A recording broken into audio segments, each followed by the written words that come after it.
I'm going to be kicking off this evening, and I'm going to be talking a little bit about what we call the art of coaching, and one aspect of it, which is really the ability, the importance of emotional intelligence. If we look at it, what is effective coaching all about? It's for coaches to be able to apply their knowledge, their professional, their interpersonal, their intrapersonal knowledge in order to develop specific athlete qualities. Those qualities are competence, confidence, connection, and character. And thereby we get sort of different sports outcomes. It might be participation, performance, or personal development. And this coaching effectiveness happens in different coaching contexts. It might be at the participation level, whether you are coaching children from sort of 5, 6 years of age, or whether you're actually coaching adults. For example, I've been out of playing tennis for a number of years due to injury and various operations, and I've now wanted to start playing again. But in order for me to be able to do that with confidence and connection and actually get a certain amount of some competence and not losing my cool for a poor line call, I've engaged with a coach, but he's certainly not preparing me for Wimbledon. He's coaching me for participation right through to my, for as long as possible. But you might be a coach who is talking about performance, and you might be coaching emerging talent. You might be coaching high performance athletes, or even at the elite level. And you need it, and the elite, World Cup champions or Olympians for some of you. And for that, you need a specific combination of these professional, interpersonal, and intrapersonal skills. So if we have a look at it, it really comes together a little bit into, so as long as having technical and tactical abilities, we found through the research that effective coaches actually have a combination of intrapersonal and interpersonal skills that they use to guide their athletes through agile and humane leadership, through harmonious relationships, and through mutually understandable communications. And at the center of all of this is emotional intelligence. We know that emotions are present in all aspects of sport, from the disappointment of losing to the elation of winning, from the frustration of dealing with teammate conflict or having to engage with parents, which is something obviously you have to do almost every day, or even just the emotional exhaustion of planning, leading, and delivering a training session. But emotions are also not only part of sport, they actually can make or break sport. They may be, if you show poor emotions at a critical time during, when a game is on the line, what may happen is that the performance of your players may be impacted. And so that is really what is quite important. So if we look at it, there are really 12 emotional intelligence competencies that can be grouped into 4 areas: self-awareness, self-regulation or management, social awareness, or relationship management. But it all starts with yourself, with identifying your own internal states, your preferences, your strengths and weaknesses. And once you understand that, you're able to actually manage them.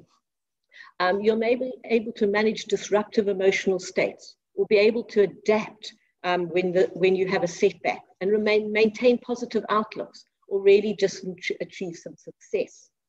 If we look at it, having a certain amount of understanding and perception of the players that you're working with, and able to read the social context of your player group, is really what social awareness is about. And it all comes together into relationship management, whether it's influencing your players, getting them to work together as a team, being able to have leadership and be able to adapt during different times, and ultimately being both an honest and truthful coach.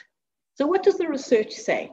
What we found is that coaches who display higher levels of emotional intelligence are able to have more confidence in their own leadership abilities. And the research, one of these research papers, what they did was, it showed that coaches felt that their emotional intelligence, they were strongest in social awareness, whereas their players felt that they actually were stronger at self-awareness. Interestingly, players rated coaches most poorly at relationship management.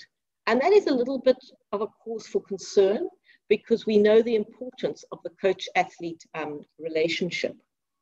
think it's also important that whilst tonight we're addressing specifically coach emotional intelligence, we also need to address player emotional intelligence, because actually it's a two-way process of coaching and competing. Other research that was done in 2017 by Richard Thelwell, he actually showed how negative coach experiences are or coach emotions are actually picked up by their players through their verbal and behavioral cues. And so I think it's very important as coaches to just understand how you are behaving and how you are controlling your emotions, particularly in the heat of battle. And I'm sure there are many, because your coaches, your players understand a lot more, and they pick up a lot more than what you think. And I'm sure we can all think of very many coaches who don't necessarily display the best emotions in the heat of battle. There are a number of practical applications that we can use emotional intelligence for in coaching. I'm just going to address a couple, 2 or 3 this evening. Firstly is communications. I think it's really important.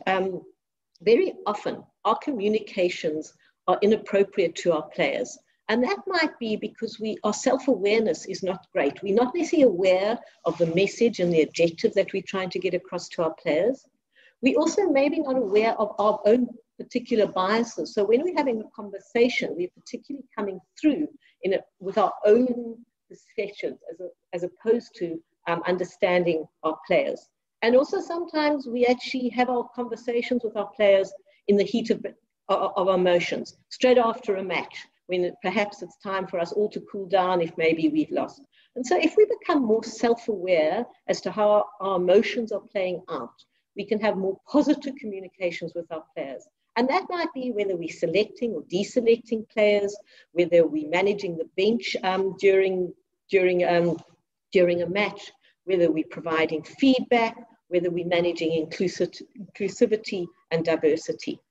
Another area where our emotional intelligence plays a key role and has good advantages if we have high levels of emotional intelligence is when we experience setbacks, which we all do, both as coaches and players, as part of sport.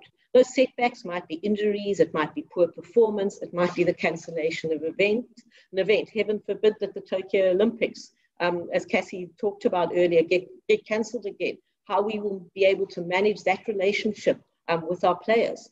And obviously we've all just been through the past year to 15 months of the setback that COVID presented.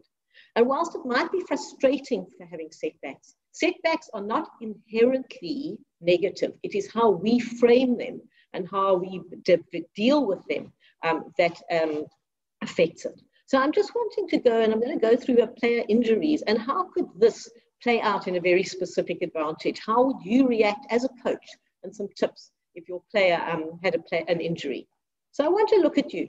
Perhaps let's use the example of Andre Pollard. Perhaps he gets injured not just after the World Cup as he did, but actually perhaps he got injured 3 or 4 weeks before the 2019 Rugby World Cup. What would Rassie have done? And the first thing he should have done is recognized what emotions that he was feeling. Was he angry because now his key player was taken out? Or was he sad because Andre was going to have, a long-term injury? And I think it's important, the very first thing is that self-awareness as a coach, before you deal with your players, is for you to process your emotions. And if we do more talks, we'll help you with things like practicing mindfulness.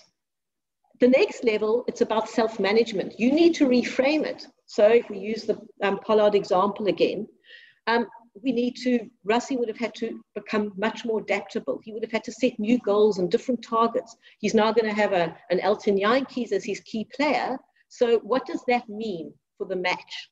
How does he actually replay it? More of a kicking game, more of a running game? What is it? And again, here, a positive cognitive reappraisal techniques would be, so that this is how you would manage it.